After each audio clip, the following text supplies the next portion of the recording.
Royals, welcome to She's World. My name is Sheila, but you can call me She. Disclaimer before we get into this video, I am not an immigration attorney.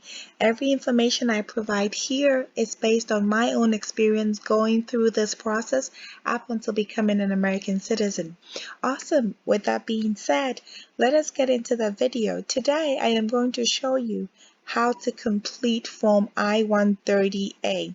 So we know that in my previous video, Form I-130 is a petition for alien relatives. This form is completed by the petitioner, so that means the person who is the American citizen, the lawful permanent resident, that is the green card holder. Awesome. Now, you have to fill the form as the beneficiary, the person receiving the benefit. And so if you're the spouse of somebody who is an American citizen or a green card holder, you have to complete this form. So you come to USCIS official website, uscis.gov, and then you type in Form I-130A. Beautiful. And then we're going to click this and it's going to pull Form I-130A for us. I do have one that I have pre-filled to make this video very fast, short, and sweet because I know time is money these days. Awesome. So let's see a little bit about this form. It says it's a supplemental information for spouse beneficiary. Just like I said, this is for the spouse that is benefiting from the U.S. citizen or the green card holder filing. If you always pick a form, like I always say, please look at the expiration date. Here it says July 31st, 2024. So we are in 2022. This form is obviously valid till 2024. So you can use that. Beautiful. Always understand this portion right here is for the USCIS officer, so you don't have to touch it. It says right here, start here, type or print in black ink. It's always nice to actually type it in this form because it makes it nice and neat. Beautiful. Now look at this. What's the purpose of this form? The purpose of this form is to collect additional information for a spouse beneficiary of Form I-130, petition for alien relative, citizen, lawful permanent resident, or non-citizen U.S. national who is filing Form I-130 on your behalf. You must complete and sign I-130A, supplemental information for spouse beneficiary, and submit it with Form I-130 filed by your spouse. If you reside overseas, you must complete Form I-130A, but you do not need to sign the form. So beautiful. If you do not live in the US, then just like the form says, you have to complete it, but you don't have to sign. So your spouse will add Form I-130A to their Form I-130 that they have completed. Too easy. Part 1. Information about you, which is going to be the spouse, the person wanting to immigrate into the United States. So your alien number, if you don't have one, go ahead and put NA, your USCIS online account number. If you don't have one, too easy, just put NA here. That means not applicable. Your full name. So here you put your family name, which is your last name. So we have here White, we have our given name, which is our first name as Happy, and we have our middle name as Smiles.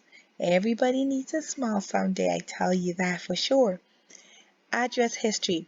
Provide your physical address for the last 5 years, whether inside or outside the United States. Provide your current address first. If you need extra space to complete this section, use the space provided in part 7. So part 7 is below, that says it's an additional space that is provided, so you can add it.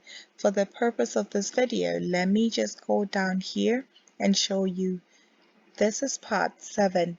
Says here additional information. So if you had to put more address or anything that you had to put, just look at the section number that is related to, and then you put that address there. Moving on, as well we should, to back to where we were at. Okay, beautiful. So here we're going to put our address. We live at 1010 Apple Street in the great state of Texas, and then our city is going to be Austin. So we live in Austin. So we live in Austin, Texas, the great state of Texas, the zip code right here, and then the country is the USA.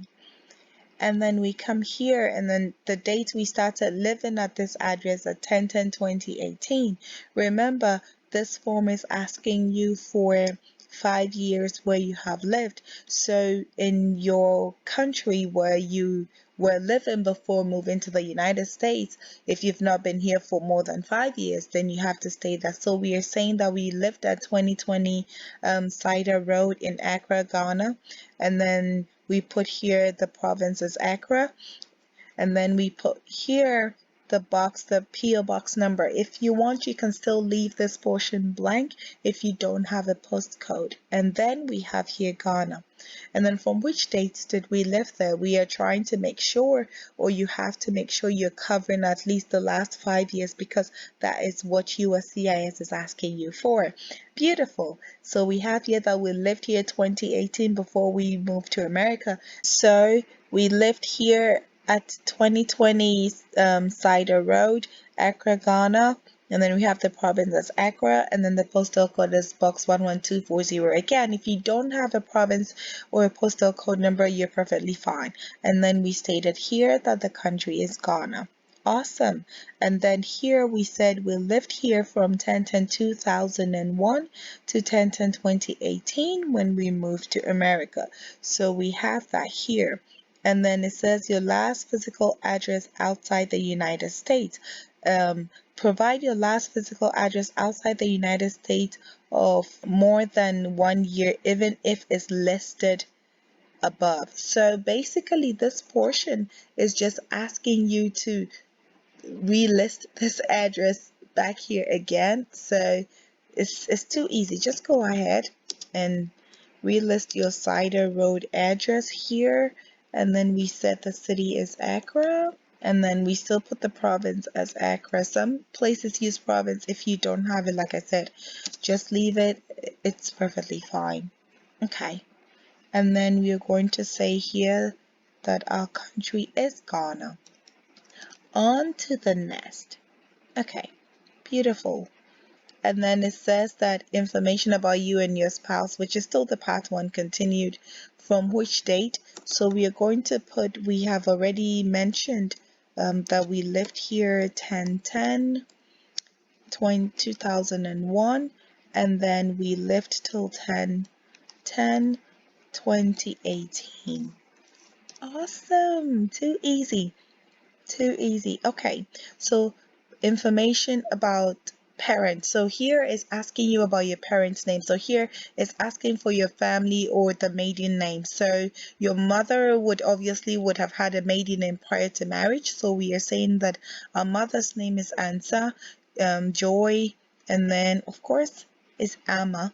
And then we have here her date of birth as 10/10/1910. And then she is a female. Okay, beautiful. Then the city is Accra, the country is Ghana, and then the city of residence where they live right now, so we said Accra, and then the country of residence where they currently reside in, we're saying they live in Ghana, they don't live here in America. Beautiful. So here is parent number 2. So the last name is your father's last name Smith, your father's first name David, and then the middle name. If your father doesn't have it, you can leave it blank. And then the date of birth, we are saying 10/10/1900, and then your father is a male, and then he was born in Accra in Ghana. Right now he lives in Accra in Ghana. So if we can make this Ghana, that will be nice and sweet. Awesome. So we're going to move on right here to part 2, information about your employment. Provide your employment history for the last 5 years, whether inside or outside the United States. Provide your current employment first. If you're currently unemployed, type or print unemployed in item number 1 above. If you need extra space to complete this section, use the space provided in part 7. So we've already gone to part 7 to know where our additional information is. For the purpose of this video, we're going to state that we are unemployed. But if we are employed, please go ahead and state all that information here. And then if you had 2 separate jobs or more jobs, put the second one here, and then you can go to your part 7 and put the rest of it here. We are saying our occupation is a housewife, hence the reason we've not been working. And since when did we become a housewife? We said 10/10/2018 till present. We're still housewives, we don't work. So you put that here, but whatever your profession is or your occupation is, please put that here. Too easy. Part 3, information about your employment outside the United States. So, provide your last occupation outside the United States if not shown above. If you never worked outside the United States, provide the information in the space provided in part 7, which is very interesting because it's saying if you never worked in the United States, provide the information in the space provided in part 7. Okay, so we have already mentioned we were not working when we said we were housewives. So we're going to put NA here because this question is not applicable to us because we have not been working. So let's move on to this part.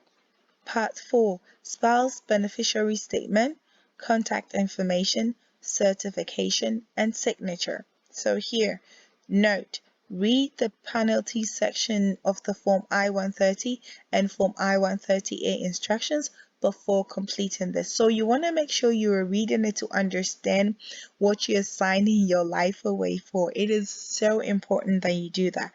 Okay, on to the next. Note, select the box for either item 1A or 1B. If applicable, select the box of item number 2. So here we are saying I can read and understand English, and I have read and understand every question and instruction on this form and my answer to every question. So we check this box to say that we have read and we have understood everything. And then at my request, the preparer name is, so we didn't use any of that. We completed this form on our own. So we're going to come down here, and then it says spouse beneficiaries contact information. So here I typically put the same number for my daytime and my nighttime, my mobile number. So here it says the daytime telephone number, and then here it says the beneficiary's mobile number. I put the same. And then you type your email address here as well. Beautiful. Then here is spouse beneficiary certification. Copies of any documents I have submitted are exact photocopies or unaltered original document, and I understand that USCIS may require that I submit original documents to USCIS at a later date. Furthermore, I authorize the release of any information from any of my records that USCIS may need to determine my eligibility for the immigration benefit I seek. I further authorize release of information contained in this form in supporting documents and in my USCIS records to other entities and persons where necessary for the administration and enforcement of U.S. immigration laws. I certify under penalty of perjury that I provided or authorized all of the information in this form. I understand all of the information contained in and submitted with my form, and that all of this information is complete, true, and correct. I like to read this part because it is so important that we understand what we are doing. So I will take that extra time, and I will encourage you to read and understand before you print and you sign here, and then you date, and then that's it. You are done. This form is very, very sweet and easy. Is less complicated than all the forms that you've seen. Okay, Royals, So we've come to the end of this form. I do wish you all the best in this journey. And if you have any questions, drop it in the comment section. Please like, share, and subscribe to She's World. Bye, Royals.